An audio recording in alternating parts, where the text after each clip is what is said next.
मेरठ में हुए 5 कत्ल, जिसके बाद यह खबर जब सोशल मीडिया पर फैलती है मानो हर तरफ हड़कंप मच जाता है कि आखिर इसका असली आरोपी कौन है। एक नाम निकल कर आता है नईम बाबा। फिर यूपी पुलिस की 50 टीमें गठित होती हैं उस आरोपी को पकड़ने के लिए, और फिर वह दिन आता है 25 जनवरी 2025 और सुबह के करीब 3:30 बजे उस युवक का इनकाउंटर होता है। इनकाउंटर से पहले उसने एक ऐसा खुलासा किया जो कि वाकई में हैरान और परेशान कर देने वाला था। आखिर उस आरोपी ने उस पूरे परिवार को क्यों ख़त्म किया और उसकी मंशा क्या थी, जब आप इस पूरे कहानी के बारे में जानेंगे तो आप भी हैरान हो जाएंगे। आइए हम इस कहानी को सिलसिलेवार तरीके से बताते हैं। आप सभी दोस्तों को नमस्कार, मेरा नाम रवि है। अगर आप हमारे चैनल पर नए हो सब्सक्राइब बेल आइकन जरूर दबाएं। यह सच्ची घटना चालू होती है उत्तर प्रदेश का ज़िला है मेरठ, और उसी के पास एक थाना है किठौर, और उसी के पास एक गांव है जिसका नाम है शाहजहांपुर। यहीं पर एक परिवार रहने वाला, परिवार के जो मुखिया नसीर और उनकी पत्नी और उनके 5 बच्चे थे। 2 पहली पत्नी के थे और 3 दूसरी पत्नी के थे, और जो तीसरे नंबर पर बेटा था जिसका नाम मोइन। आज से लगभग 15 साल पहले वह अपने बेटे के लिए एक सुंदर सुशील लड़की देखते हैं और उसका नाम था जफरा। जफरा की शादी मोइन से होती है और 1-2 साल ही बीते थे जो जफरा थी यानी मोइन की पत्नी, उसको कुछ गंभीर बीमारी हो जाती है जिसके बाद उसकी मौत हो जाती है। फिर जो मोइन के लिए दूसरी पत्नी यानी तलाश करते हैं उनके पिता, तभी 1 साल बाद जो दूसरी लड़की देखते हैं उसका नाम था नारा। नारा से भी 1 साल 2 साल होता ही है, दोनों में पारिवारिक विवाद होता है जिसके कारण मोइन अपनी पत्नी नारा को तलाक दे देते हैं। तलाक देने के बाद अब पिता कहते हैं कि बेटा तुमको तीसरी शादी करनी चाहिए, तभी मोइन मना कर देता है। पिताजी अब मैं शादी नहीं करूंगा, मैंने 2 शादी की, वो मेरे पास पत्नियां रही ही नहीं, तो मैं तीसरी शादी करके क्या करूं, जिसके बाद मैं भी काफ़ी परेशान हो जाता हूं। अब पिता कहते हैं कि बेटा ज़िंदगी बहुत लंबी है और तुम अकेले कैसे गुजारोगे, और बुढ़ापे के लिए एक हमसफ़र का होना बहुत ज़रूरी है। तभी पिता की बात मोइन मानता है। जो पिता उसके नासिर थे वह एक तीसरी लड़की देखते हैं जिसका नाम था आशमा। आशमा पहले से भी तलाकशुदा थी। जो उसका पति था आशमा को काफ़ी मारता पीटता था, तो आशमा ने अपने पति को तलाक दे दिया था।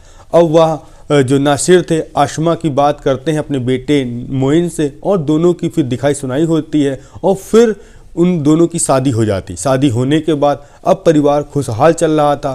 तभी 2009 का वो साल आता है और मोइन अपनी पत्नी आशमा से कहता है क्यों ना हम लोग अच्छी ज़िंदगी जीने के लिए कोई अच्छे शहर चलते हैं। एक शहर का नाम आता है। फिर दोनों पति पत्नी निकलते हैं रुड़की के लिए। रुड़की में रहकर वहीं पर किराए का घर लेते हैं। जो मोइन था जो राजमिस्त्री का काम करता था और वह अच्छे खासे पैसे कमाता था, जिसके बाद उनके पास मोइन के 3 बेटियां होती हैं। जो पहली बेटी थी उसका नाम था अफशा, और दूसरी जो बेटी थी अजीज़ा, और तीसरी बेटी थी अबीदा। तभी साल आता है 2015। जो मोइन से छोटा भाई था जिसका नाम था अमजद, वह अपने भाई मोइन से कहता है भैया मेरे लिए भी रुड़की में कोई काम बताइए जिसके बाद मैं भी अच्छा काम करूं और मेरी भी पापा शादी करा दें। तभी मोइन अपने भाई अमजद को बुलाता है रुड़की और उसके लिए एक टैक्सी खरीदता है, और अमजद अब टैक्सी चलाने लगता है और उसके बाद भी अच्छे खासे पैसा आ रहे थे। तभी जो उसकी शादी उसके पिता तय करते हैं, जो कि एक लड़की थी जिसका नाम था नजराना। अब अमजद जो कि वहाँ रहता था रुड़की में, उसकी पत्नी नजराना यही मेरठ में रहती थी। अब सब कुछ ठीक ठाक चल रहा था। तभी 2023 का साल आता है। जो अमजद एक टैक्सी की सवारी लेकर गया था उसको छोड़ने के लिए, और वहीं पर कुछ विवाद होता है और एक व्यक्ति का कत्ल हो जाता है जिसमें नाम आता है उसके 4थे नंबर भाई का अमजद का, और उसके पुलिस पकड़ती है और जेल भेज देती है। जेल भेजने के बाद जो अमजद की पत्नी थी जिसका नाम नजराना था, वह अपने मतलब जेठ से कहती है, मोइन से कहती है कि मुझे 4 लाख रुपए की ज़रूरत है, मुझे आप दे दीजिए, मैं अपने पति की ज़मानत कराना चाहती हूँ।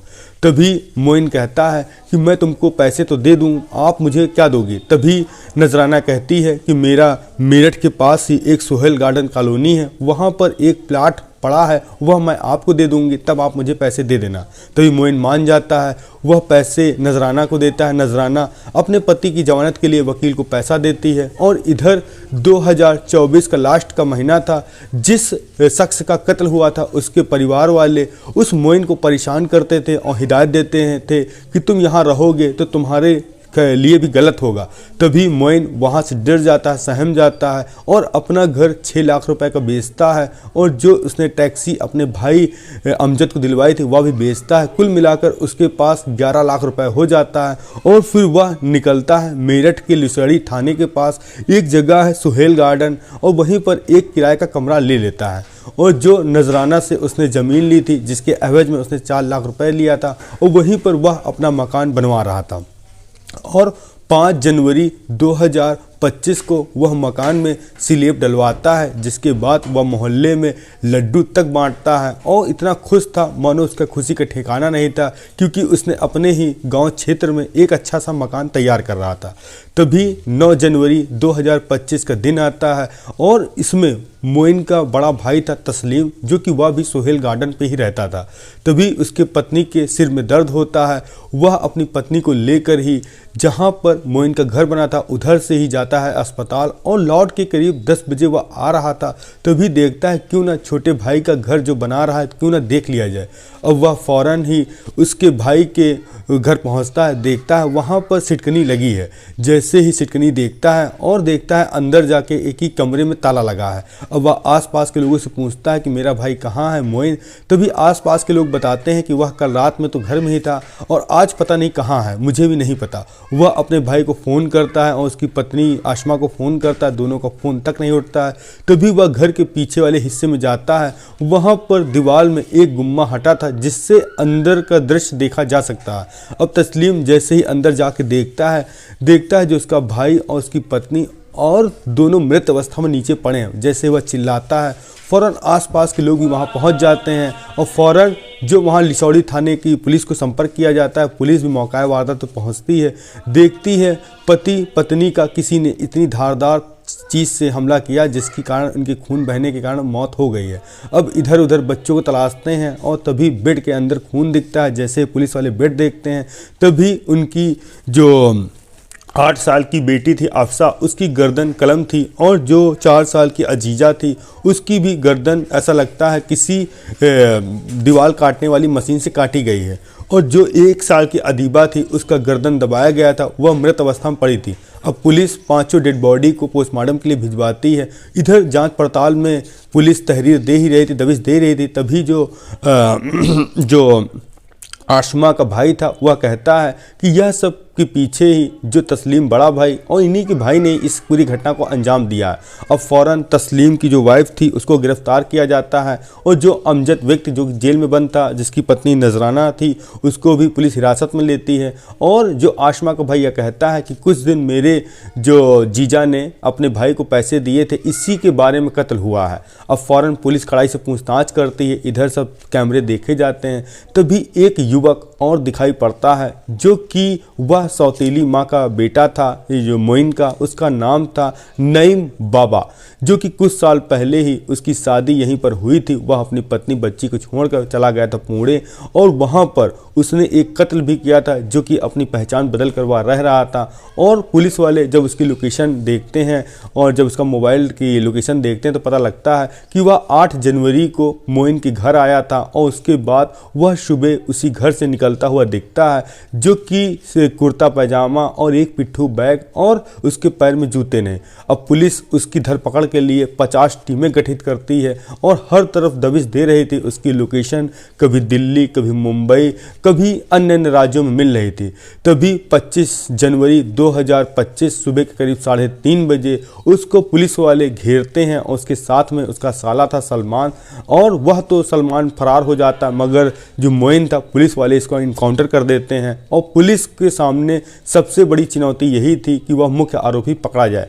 और जब पुलिस वाले इन सब तथ्य को खंगालते तो पता चलता है कि जो नजराना थी, अमजद की जो पत्नी, जो कि टैक्सी ड्राइवर था, जिसको इल्ज़ाम था कि वह कत्ल के इल्ज़ाम में बंद हुआ है, जो उसकी पत्नी ने मोइन से यानी अपने जेठ से 4 लाख रुपए लिए थे और फिर यह बात उसने अपने बड़े वाले जेठ नईम बाबा को बताई थी कि एक तुम्हारे लिए सौदा है जिसमें तुम्हें एक मकान मिलेगा जो कि नईम ने मेरी ज़मीन पर बनवाया है और इसके बदले में तुमको कत्ल करना पड़ेगा और अगर तुम कर दोगे तो तुम्हें जो मुझे 4 लाख रुपए नईम को देना वह भी नहीं देना पड़ेगा। यह सब सारे तथ्य निकल के सामने आए जिसके लिए यूपी पुलिस ने 25 तारीख को असली आरोपी का इनकाउंटर कर दिया।